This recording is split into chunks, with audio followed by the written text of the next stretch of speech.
Survival in urban environments can be challenging, but with the right knowledge and skills, it is possible to stay safe and healthy in a city during an emergency.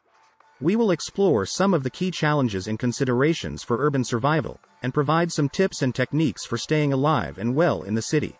One of the major challenges of urban survival is finding shelter. In a disaster or emergency situation, it is likely that your traditional forms of shelter such as your home or apartment will be damaged or unavailable. In this case, it may be necessary to find alternative forms of shelter, such as abandoned buildings, basements, sheds, parking garages, unlocked vehicles, under bridges or even culverts.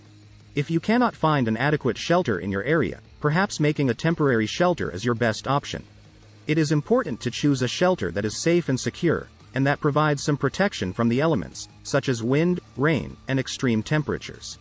Another key challenge of urban survival is finding food and water. In a crisis situation, grocery stores and other sources of food and water may be damaged or inaccessible. It may be necessary to forage for food and water in the city, or to rely on emergency supplies. Some potential sources of food and water in the city include vending machines, public washrooms, public water fountains, and gardens, rooftop gardens. It is important to properly purify any water that is collected. It is also important to cook and prepare food safely to avoid getting sick. In a crisis situation, the city can be a chaotic and dangerous place, with potential hazards such as fires, looters, and harmful debris. It is important to be aware of these hazards and to take steps to protect yourself and your loved ones. This may include avoiding dangerous areas, staying together in a group, and using basic self-defense techniques.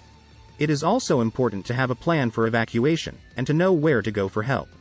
Overall, urban survival can be challenging, but with the right knowledge and skills, it is possible to stay safe and healthy in a crisis situation.